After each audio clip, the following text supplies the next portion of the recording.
There we go. Here we go.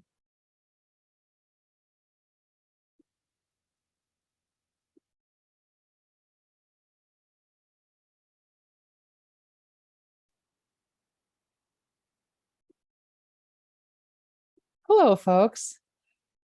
My name is Alice Hutchinson, and I'm the owner of Birds Books, an independent bookstore in Bethel, Connecticut, and I'm honored to be the host of Write America.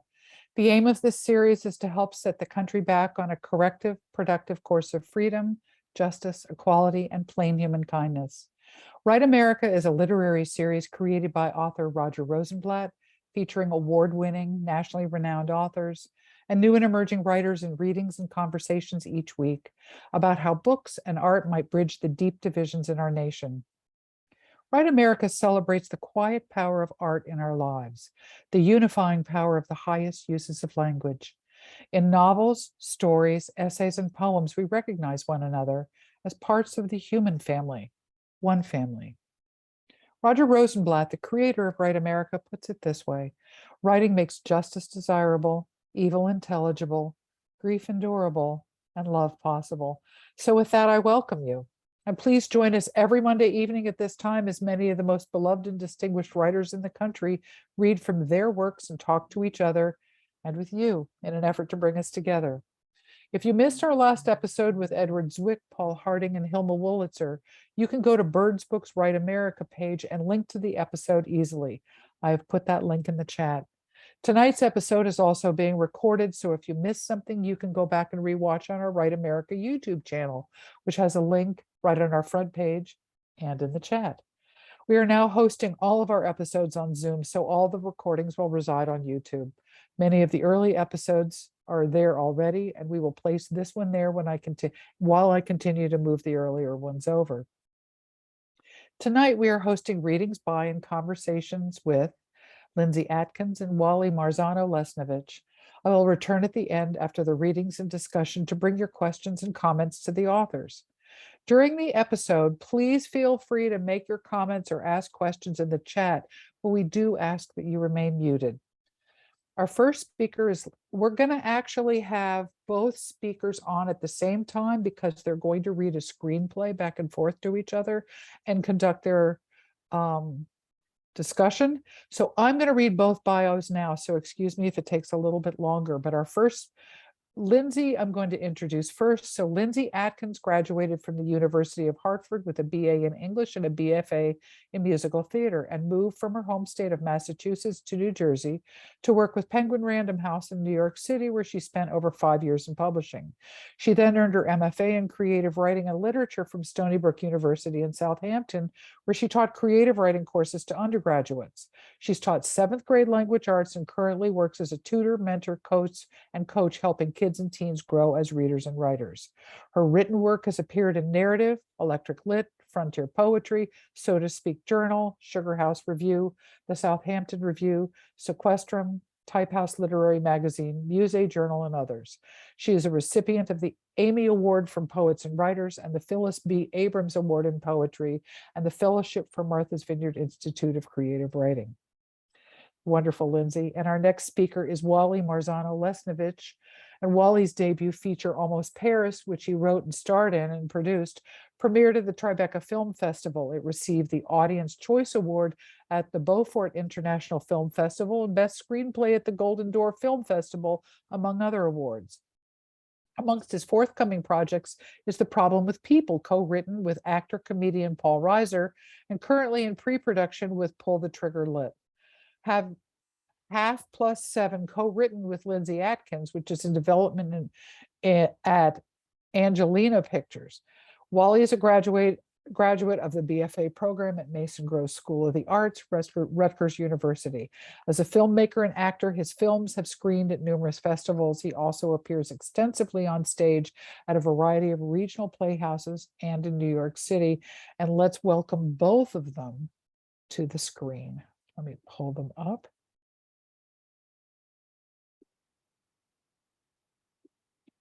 And I'm going to go away. Thank you both. All right. Hello. Hi. Thank you so much for joining us tonight. We're also married, So that's nice. And I should say that this past summer, I'm pleased to say that The Problem with People was filmed on location in Ireland, starring Paul Reiser, my co-writer, and actor Colm Meaney, and is in post-production now. And speaking of screenplays, we have co-written 2 screenplays together, one of which is also written with a collaborator of ours, Francesco Nuzzi. And we are going to do some readings from those screenplays. Yeah, so we thought we would read from our romantic comedy first. It's a feature length, and it is about a couple with an age difference. In fact, I will read you the log line. A 26-year-old career-focused lawyer who follows the half+7 dating rule finds her professional plans upended when she falls for a bachelor looking to settle down by his fast-approaching 40th birthday. Rules, promises, and family meddling come into play as the unlikely couple discovers that there's no equation for love. It is loosely inspired by our past, and as Alice mentioned, it is in development at Angelina Pictures with Paul Serafini directing. Yeah, and so I will be reading the character of Sam. Wally will be reading the character of Colin and some directions. Yes, all right. So this is from half+7. Sam walks in to find Colin with a shiner sitting at a small side conference table. Sam and Colin stare at each other for a beat as time slows. I know you. Colin mimes self-punching his black eye and pratfalls onto the floor. You're the guy who jilted his wife. And then Kevin, Sam's boss, says, "Wait, you guys know each other?" Colin says No. yes. Colin stands back up. Kevin says, "Okay, so Colin here is getting a divorce." Yeah, pieced that one together. Nice shiner. I've always wanted to say that. Okay, well, I wasn't ever actually married. Then how are you getting divorced? Kevin says, "Wait, seriously, do you guys know each other?" And we cut to interior Kevin's office later. More documents litter the table, and Sam holds up a processed marriage license. Why was the marriage license processed? My mom. You're getting a divorce because of your mom. No, I'm married because of my mom. I'm getting a divorce because of me. I mean, because I want a divorce. How independent of you. My mom took the license and brought it to the town clerk. Sam and Kevin crack up laughing. Just in case, we changed our minds. More laughter. She's very strong-willed. Kevin looks over to Sam and they both suppress giggles.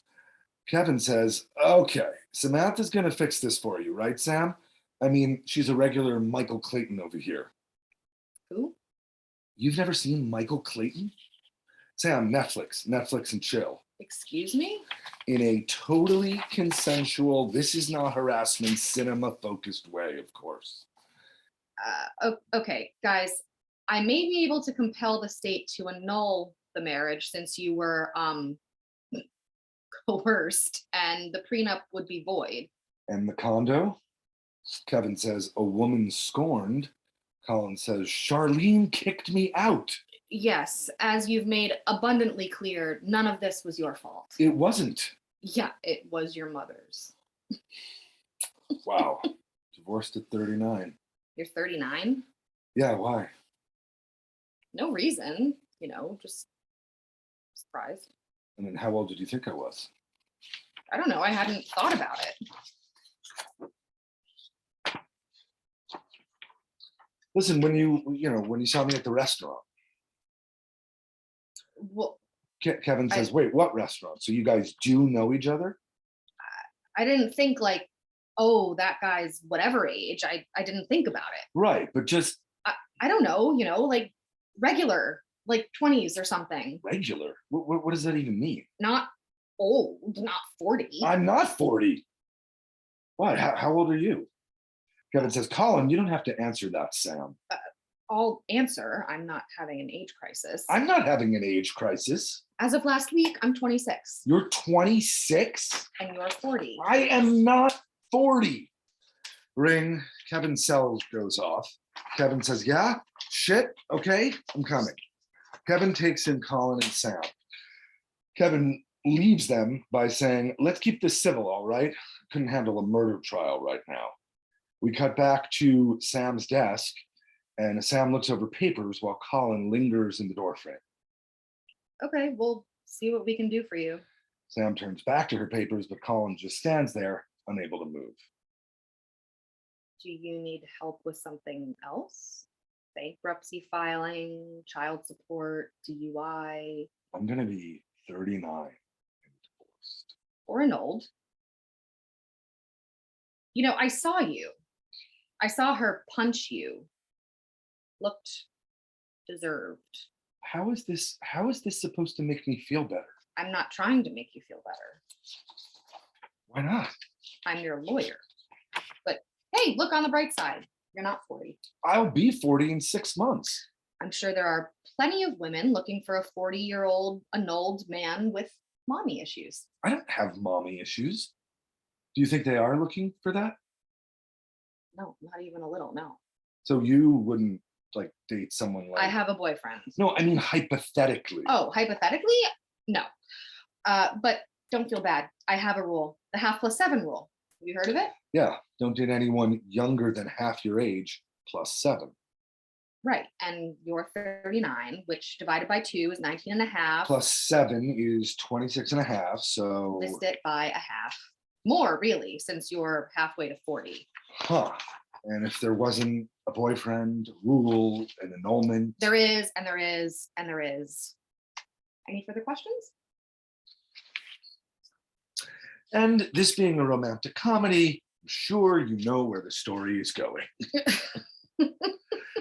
The second screenplay that we're going to read an excerpt from is a little more serious. It's a family dramedy set over a wedding weekend. It's called Big Enzo's Wedding. It was also written with our collaborator Francesco Nuzzi, and it is in development at Emiliana Pictures and SOS Films. Francesco will be directing it. The logline is: an Italian-American family gathers for the wedding of their patriarch, Big Enzo, who is getting remarried to a man. Over the wedding weekend, old wounds are reopened and new conflicts arise. Will the family confront their flaws and shortcomings to rediscover what family is all about? Or will Big Enzo's wedding be ruined by his loved ones? And so I do just want to provide a trigger warning for the reading from this piece for homophobia. I just wanted to flag that for anyone in our audience in case they would like to tune out, or if you're watching the recording, stop it. I will be reading the character of Rachel, who is married to Lorenzo, and Lorenzo's father is Big Enzo, who is getting remarried, this time to a man. Indeed. What's wrong with you? What's wrong with me? My father's the bride. You see the way these people look at him with Peter? Yeah, so they're adults. I don't want my father to be gay, okay? I don't. That's really homophobic. Honey, I'm not homophobic. I don't care if I don't care who's gay. I can't handle my father being gay. This isn't about you. Oh no? Then why am I here? I wouldn't care if my dad was gay. Why do you care if your dad's gay? Because his dad would care. Pop would care. And he can't speak for himself, so. Maybe he wouldn't care. You didn't know him like I did. Honey, he would care. So maybe he was wrong. You know what? Your grandfather used to tell me about you as a kid. And he'd say that you'd get so angry, so worked up over the littlest things, losing a toy or something, and he'd tell you, Lorenzo, take a breath. It just changes everything. It doesn't have to change anything. My father, I don't even know him. Okay? I feel like all these years he was a stranger. What does that do to our time together? Nothing. It changes everything. It only changes everything if you let it. Later in the film, they're in the backyard. The wedding is being held in the backyard. Lorenzo approaches his wife, Rachel, at the remembrance table and hands her a glass of red wine. Everything's vegan. I know. They both take in the photos on the remembrance table. Funny thing about weddings, eventually your photo winds up on the remembrance table. Yeah, if you're lucky. They think and take a sip of their drinks. I can't believe I almost ruined the wedding. No, you did. Yeah, thanks. Thanks for that. Come dance with me. Lorenzo and Rachel dance to a slow song. I want you to go do this fellowship in the spring in Alaska.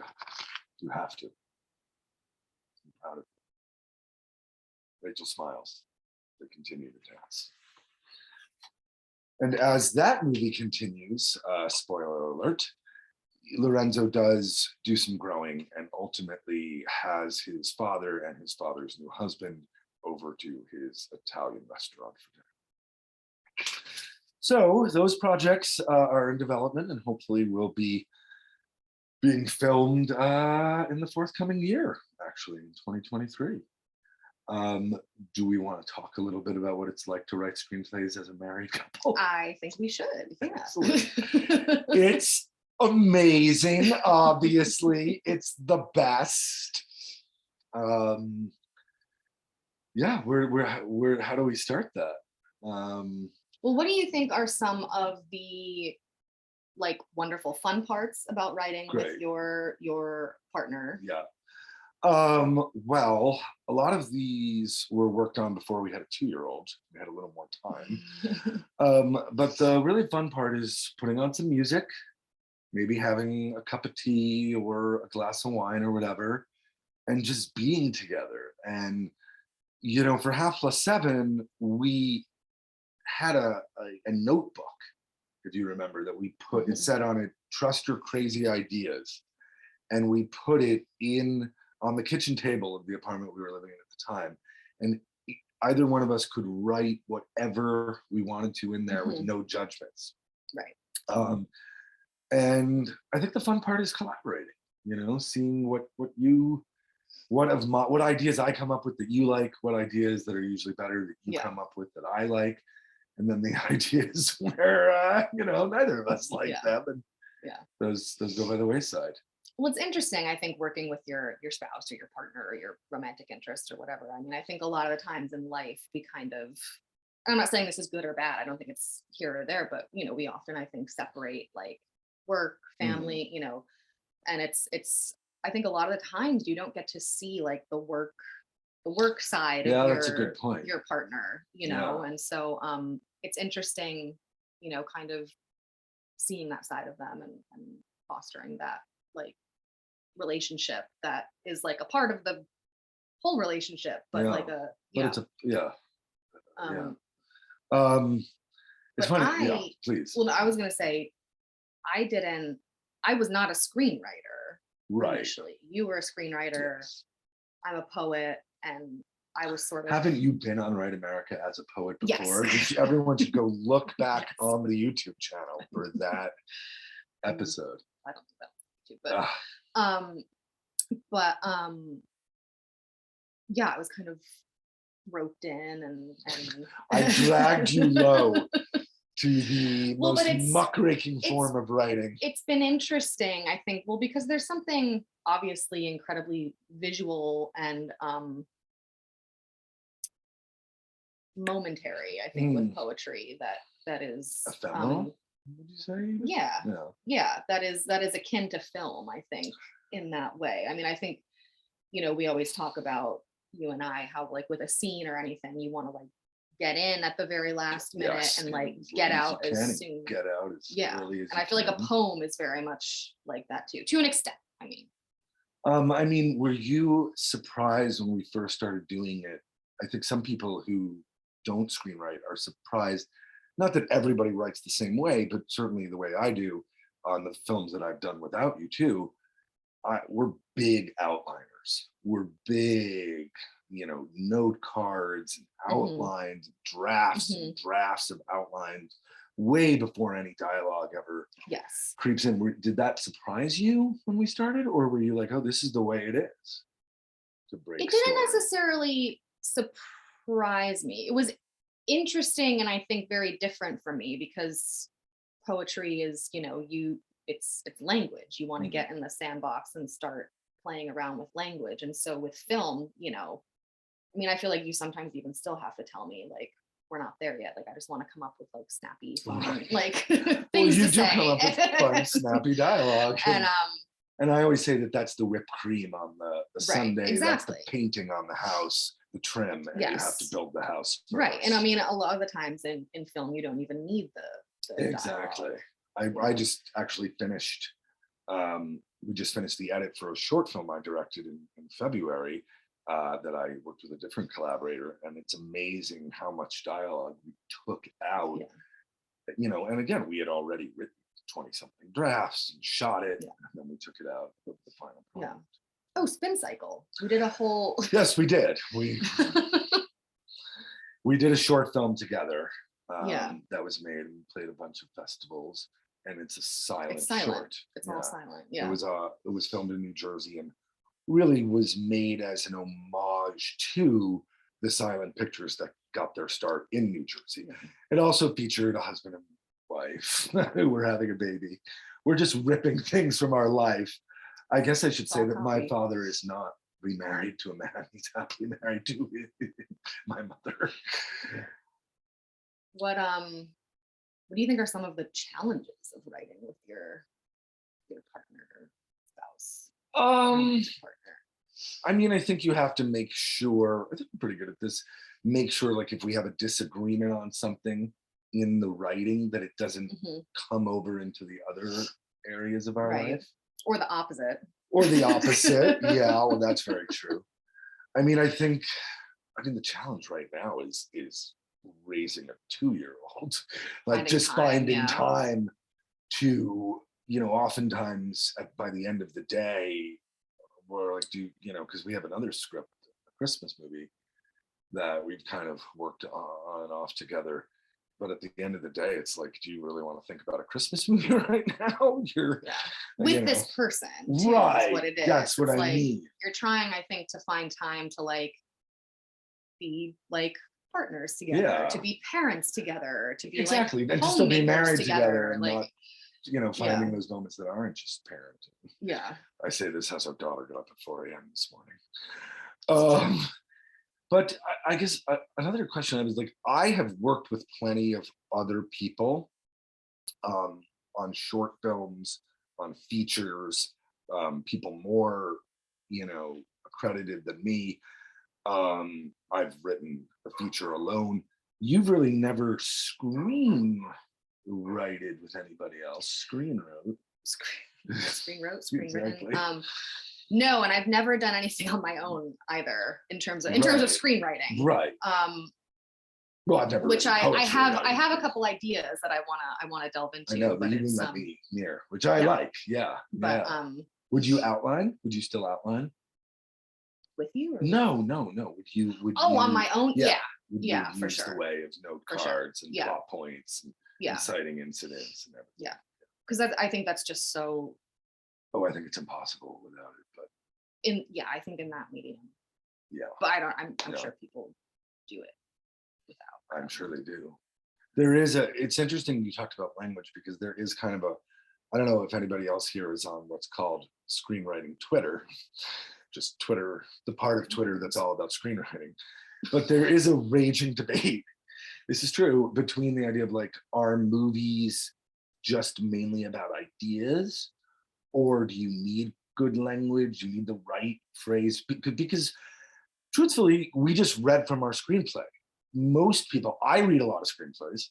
Most people do not read screenplays. Yeah. That's not what they're meant to be done. That's not what it's, I tend to think it depends on what kind of movie you're watching, what kind of film it is. We write quirky, independent, character-driven stories, kind of things that go to streaming. Right. Or festival circuits. So what's the question again is it more about the ideas in a movie, which I think it could be if it's a bigger tentpole kind of movie, or more about the language. Whereas one of the things I learned writing with my writing partner, Paul Reiser, who's so good at it, who's just, worked for so long and been so wonderful, is that he writes we write in a way, he writes in a way so that when you read the screenplay, it's a delight. There's some jokes and you know, stuff for the reader as well. Yeah. Yeah. I don't have an answer to that. I really Well, don't. I mean, I don't know. hop on Twitter and see what people are saying. I mean, I think it's also, we happen to write these two screenplays knowing who's going to direct them, knowing the people, the production companies who are making them. On 5+7, we really collaborated with our director, Paul Serafini, who directed me as an actor in his prior Angelina Pictures film. And he really gave us a lot of notes and helped us shape the thing. So we're not necessarily writing these to sell, as opposed to other screenplays that I've been involved with, where, we're more writing to grab a reader's attention. Right. We're writing as a blueprint for the people we know making this independent movie. Yeah. Does that make sense? It does. Interesting. I'm gonna ponder that. What brought you to screenwriting? I mean, I think it's kind of what brought a lot of people to screenwriting. It was acting failures. I was living in Los Angeles, and I wasn't getting any acting work.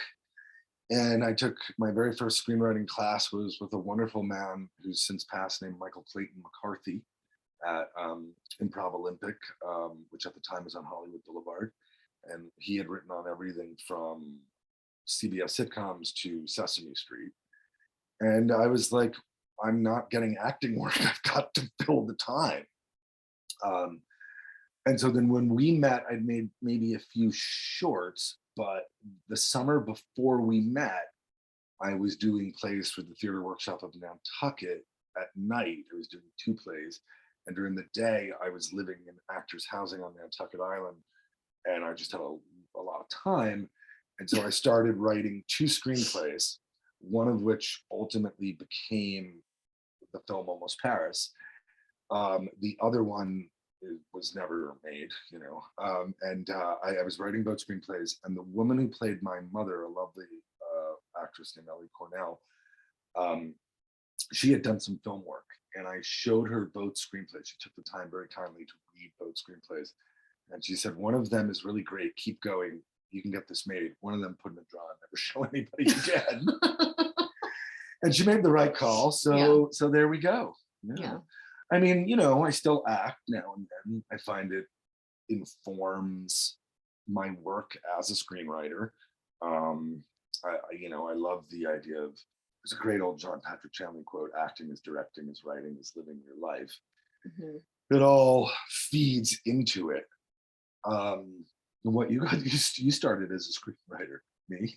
Yeah, exactly. That marriage.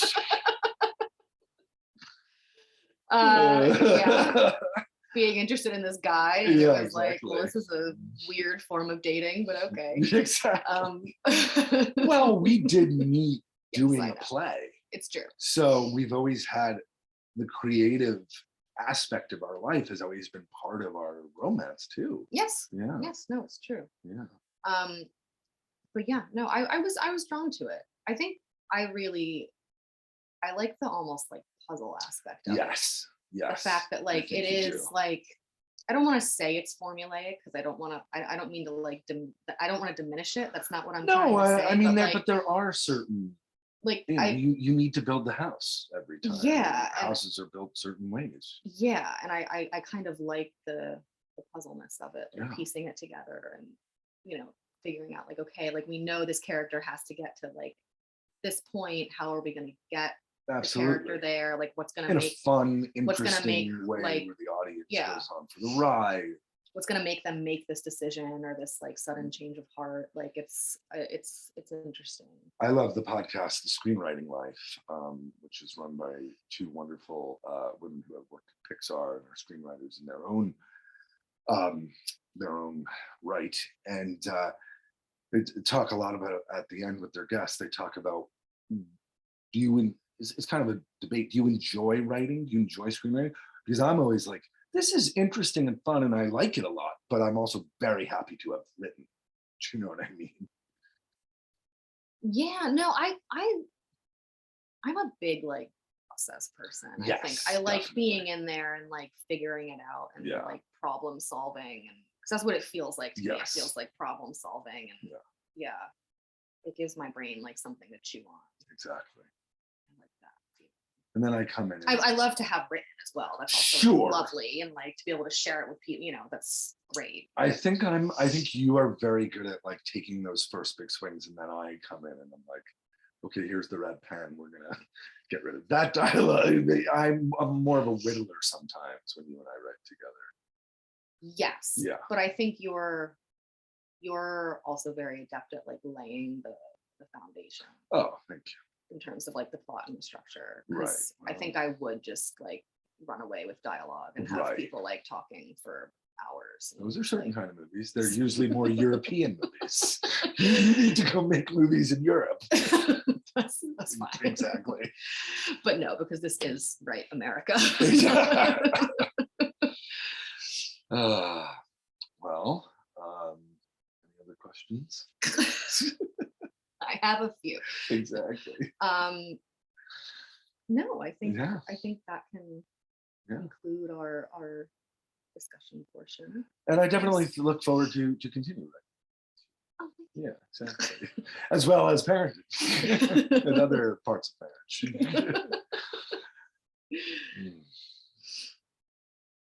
Oops. Is that my cue? I think so. Hello.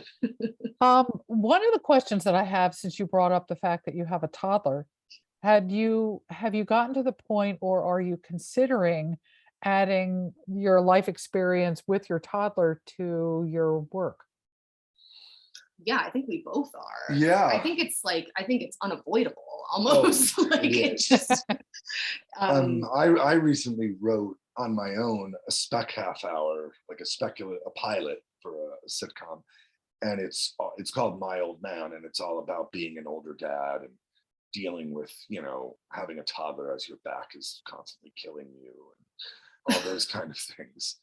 So I think it is inevitable. And you? Yeah, no, I mean, I'm working on putting together, I have a ton of material for it. I have a poetry manuscript that's all about not motherhood, yes, but more the mental and physical transformations that come along with motherhood that I think folks aren't always necessarily aware of.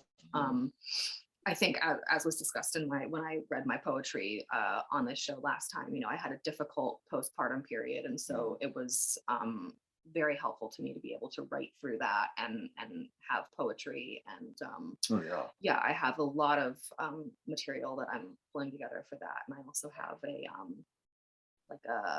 I think it would probably be like a half-hour series idea kind of based on that. But I find myself being very much pulled into the poetry side of things these days with that. But yeah, it's unavoidable. I mean, it's the bulk of our daily existence.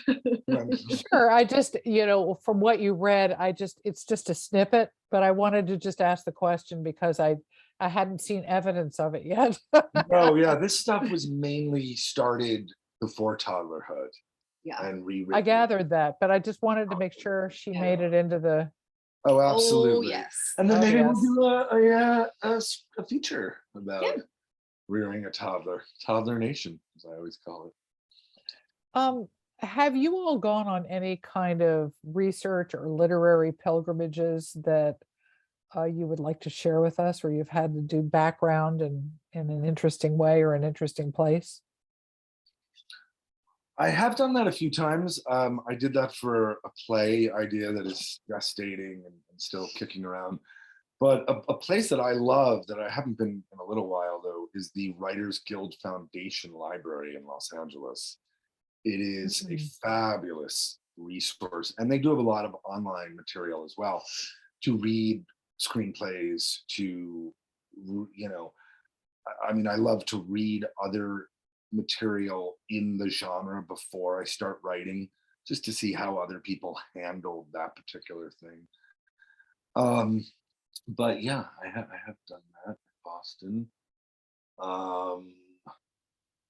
Some of the thing with this is like these two scripts are very much based on like little moments from our lives that we've stolen from So the research is like, you know, thinking Yeah. back to my parents' house that they sold a couple of years ago, or, you know, that kind of thing. Yeah. I did a fair amount of research for my thesis for my MFA program, which is a hybrid work that I'm still tweaking and reworking a bit. But it takes place in the city of Holyoke, Massachusetts, which is actually not far from where we currently live now, and it's not far from where I grew up in Western Massachusetts. And so I've done a lot of research Oh, yeah. on the city, meeting with people, interviewing folks, spending time there. So yeah, it's a really interesting city. It's a really interesting area. Yeah. From a literary perspective. Paper City. Yeah, there's a whole there's a really great diverse wonderful writing community here. Yeah. But yeah. Aren't you lucky? That's nice. What comes first for you, character or plot, and why? Apologies if you hear our dog, by the way. We also have a dog. Okay. I mean, to me, it's usually character. It's a character. Yeah. I mean, it's usually like, you know, finding, maybe because the movies that have been made and that are being made are about people and their real people and their problems, their quirks, their loves, their disappointments. And it's usually, yeah, finding some characters we love and then seeing what circumstances they're being put into. Yeah. And I even think for me, like in other forms of writing, it's like it's characters that, like, I don't know, you just kind of like spend time with on your own in your head, kind of like getting to know them. And Yeah. they sort of like, They become real. yeah, they like latch onto you a little bit, even with like persona poems and something like that, you know, like hearing their voice and really. What I always love, though, with Almost Paris and the problem with people and then other things coming up is like having lived with these characters for so long, then they become the actors. And then you let them go, you know, and somebody brilliant like Colmini takes them. And so, you know, our friend Abigail Hawke, who is so wonderful in Almost Paris, she takes the character of Ellie that I've written for years and dreamed up, but now it really no longer belongs to me, it belongs to her. Yeah. That is, I think that's a very unique experience with film. Yeah. I mean, yes, too, like, you know, obviously like novels and, you know, books and things are adapted for the screen, but it's very like kind of, it's cool and bizarre to like watch I think so. things that, and like people that have been in your head, like actually take a physical manifestation. Manifest in front of you. Do either of you have a favorite writer or screenplay? Sure. Author? I love Billy Wilder. I mean, I think some of those movies, and they're just so well written. And he always had a co-writer, whether it was I.L. Diamond or Charles Brackett. I love some of the Cameron Crowe, especially his earlier works. I think those are just beautiful. I love some of the Nora Ephron screenplays. I mean, I tend to love screenplays that have characters and problems and talking. And I mean, I could go on and on. You know, William Goldman is the greatest of all American screenwriters, really, the late William Goldman and his books on writing. I'll watch anything that Aaron Sorkin writes. At least 3 or 4. You're not alone on that one. Right? Yeah. I mean, yeah, you know. Yeah, I mean, I could sit here and talk movies all day. You know? Yeah. Lindsay, what about you? Because you're coming from a different edge of the industry, of the creative process. Yeah. It's not homework if you don't. I know. I like the thing is that I like so many. Well, the purpose of the question is once in a while I ask this question and someone says, "Oh, Moby Dick," Absolutely. I mean, they say they're so specific and they're so passionate about Yeah. one person. Yeah. I just wanted to make sure that that wasn't sort of lurking in the background somewhere in your thinking. So I mean, really, if it doesn't do it for you, don't worry about it, because um, my next question is, have you read a book that you wish you had written? That is like a favorite for you that you wish you had come up with those ideas and written it yourself. I mean, I'll say that I think the greatest since this is Right America, the great American play is Our Town. And it's Mm, totally misunderstood a lot because it sometimes doesn't get the right production or isn't viewed in the context of that it was so revolutionary at the time when it came out. It shattered norms and ideas of theater, and now it's become a sort of a sentimental nostalgia piece, but which is absolutely not what it really is. So yeah, I mean, who I would give anything to write Our Town. The Social Network, I think, is maybe the best screenplay, like pure screenplay of the past 10 years or however long. hmm. Yeah, I would say the last book I read that was like really like that, it's called Mostly Dead Things by Kristen Arnett.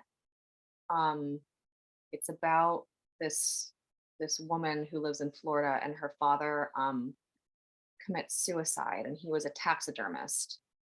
And all just like all the language and the imagery around like taxidermy, like it was just so like visceral and, like, I'm gonna say bloody, but like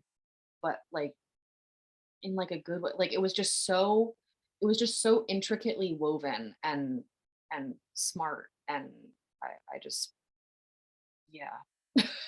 It was One other question is, what is your writing kryptonite other than a 2-year-old? I'm terrible with titles, as my wife will tell you. Everything I write, the Right. titles get changed. What keeps you from writing? Oh, what keeps me from writing? Mm, Really, it is just like juggling being a parent. And Yeah. it's nothing else. I mean, Yeah. we're No, very fortunate. We have Lindsay's parents who help us, since they're both retired. We have daycare, but still, Yeah. there's not enough hours in the day to write and parent, and Yeah. and of course answer your Yeah, emails. day jobs, Yeah. Can you think of anything external that kind of keeps you from the roadblocks that you hit as a writer? Um, I mean, sometimes, yeah. Sometimes I'll be like, I have to almost like not think about how hard it is to get a movie made. Like Mm, having now had 2 produced features. I'm not talking about shorts. Shorts are different.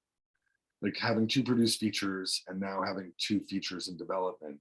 When I sit down to start a feature or outline a feature, I got my little note cards and my ideas. I have to like have some amnesia about like not be like, oh my God, there's financiers and executive producers and line Right. producers and casting and scouting and budgets and right.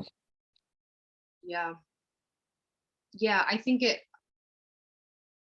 starting is just like the hardest sometimes, I think. Like even yeah, with the poem or like anything, it's just it can feel overwhelming.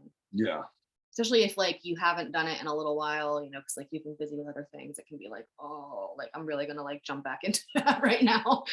Well, Um, what kind of discipline? I mean, are you a sit down in the morning and write so much during I mean, do you write so much during the day? Do you catch it on the run? Are you a binge writer? Are you a methodical? I mean, tell us a little about your writing process. yeah, I'm more of a on the fly. Like I text myself. I like will like email it. Like I just like something comes into my head, or like I'll write it down. I'll text it to myself, like some, and I'll pick it back up later. That's like my that's my method right now. I mean, I used to love to get up early, brew a lot of coffee, and just write for the first couple hours. That was my go-to. And now that's gone. That has been gone for 2 years now. And you just had to adapt. And so it's really the late afternoon. And there's a bunch of different projects I'm involved with as a screenwriter and sometimes a producer, sometimes a director, that it's about like making a little bit of progress on a couple of projects every day. Yeah. But then eventually you have to leave and go to daycare or shut the computer because Yeah. somebody's coming into the room. Right. Yeah. Well, tell me what book you're reading now. What are you reading? So I am reading, I actually just picked them up. I'm reading American Sycamore by Elizabeth White. It's a poetry collection published by Perugia Press, which is a great press that publishes one collection a year by a female identifying poet, either a first or second collection. And so it's through a contest, and so this was their winner this year, and it's gorgeous. And I'm also reading a chapbook called Sticks and Bones by Richard Horton from another small press called Meat for Tea. Both presses actually in our current area, which I'm really liking. So yeah, that's what I'm reading right now. I usually have like a couple of different things on my messy nightstand. I'm always reading, so messy. I'm always reading The New Yorker. So I'm reading The Protagonist's Journey, which is a book on screenwriting by Scott Myers, who has a wonderful blog called Go Into the Story. I usually am reading at least one book on screenwriting, going. I'm reading the Stanley Tucci memoir Taste that my sister lent me. Spectacular book. Spectacular. The only problem is like reading it at night and like it's 11 and I'm like, I want to go into the kitchen, make some pasta, pour some wine.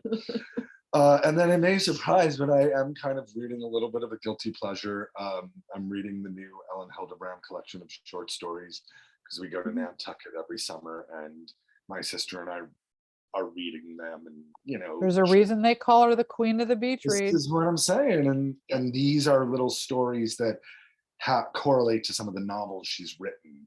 So it's like a little way to visit the island or keep a little bit of the titles Endless Summer, keep a little Endless Summer in my brain as we settle in for this message. Try and keep you warm while we get cold in the Northeast. This is what I'm saying. Yeah. Well, folks, I have had a wonderful time tonight. It's been such a great format having you both here talking to each other and sharing your work with us. I fully expect to see Lindsay's printed material coming my way soon, I hope. I look forward to that. I am going to sign off now, so I am going to take you off the spotlight, but thank you so much. It's been Thank just you a so much joy. for having us. It's been a delight.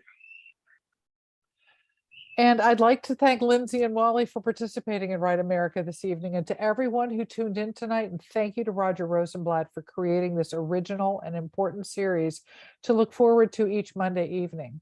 Tonight's episode is the perfect example of the purpose and mission of Write America. We hope to see you all next week on Monday the 31st as we welcome Patricia McCormack and the guest to be announced. Please remember, check out Birds Books Write America page where you can find out information about our upcoming episodes and maybe purchase a book or two. Thank you all. Thank you for joining us. Take care.